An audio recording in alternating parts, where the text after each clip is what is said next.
کہ اسرائیل کو بہت مار پڑی ہے. اگر مار نہیں پڑتی تو یہ جنگ ختم نہ ہوتی. ایران کی قوت تھی جس نے جنگ کو روکا ہے. ڈونلڈ ٹرمپ صاحب کہہ رہے ہیں کہ اسرائیل اور امریکہ نے مل کر ایران کا جوہری پروگرام ختم کر دیا.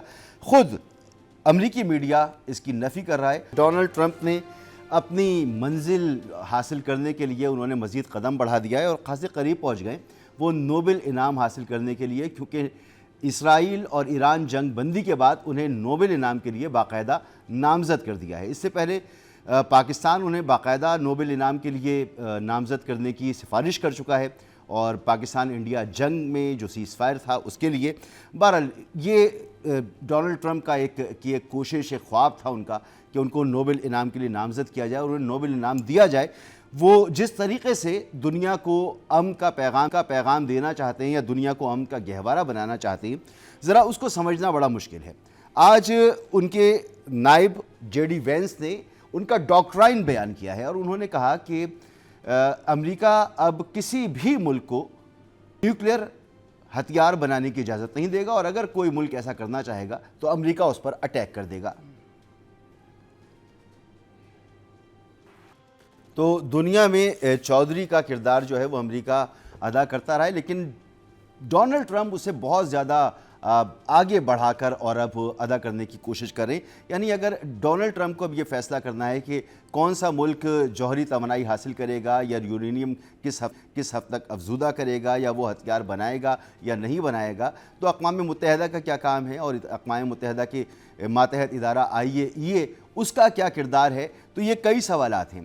اب ایران اسرائیل جنگ جس پر انہیں نامزد کیا گیا ہے امن انعام کے لیے، مقصد تو یہ تھا کہ ایران میں رجیم چینج ہو جائے، ایران کا نیوکلیر پروگرام تباہ و برباد ہو جائے، اس کے بیلسٹک میزائل پروگرام تباہ و برباد ہو جائے.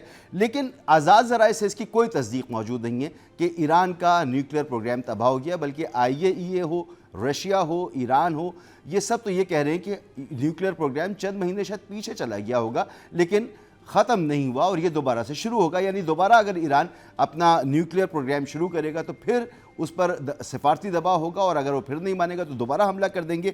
تو دنیا امن کی طرف تو نہیں گئی، یعنی ایک مسلسل جنگ ہے جو منڈلا رہی ہے.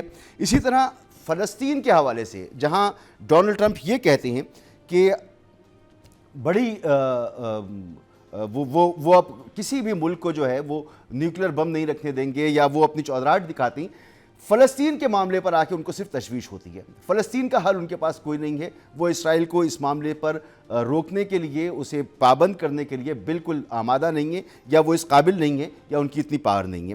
بہرحال ایران اور اسرائیل کی جو جنگ تھی، اب یہ کس طرح کی جنگ تھی اس کے حوالے سے خود ڈونلڈ ٹرمپ صاحب کہہ رہے ہیں کہ اسرائیل کو بہت مار پڑی ہے. اگر مار نہیں پڑتی تو یہ جنگ ختم نہ ہوتی. تو اگر مار نہ پڑتی ایران کی طرف سے اسرائیل کو تو شاید جنگ اس طریقے سے ختم بھی نہ ہوتی جس طرح سے ہوئی. تو اس میں ایران کا جو ہے وہ کردار ہے، ایران کی قوت تھی جس نے جنگ کو روکا ہے. پھر جو ڈونلڈ ٹرمپ صاحب کہہ رہے ہیں کہ اسرائیل اور امریکہ نے مل کر ایران کا جوہری پروگرام ختم کر دیا، خود امریکی میڈیا اس کی نفی کر رہا ہے اور ڈونلڈ ٹرمپ اس کو برا بھلا کہہ رہے ہیں. تو امریکی صدر جس کو اپنی وکٹری کہہ رہے ہیں، ان کا اپنا میڈیا، ان کا نیم سرکاری میڈیا CNN، ان کا دیگر میڈیا وہ نہیں مان رہا، تو دنیا کیا مانے گی؟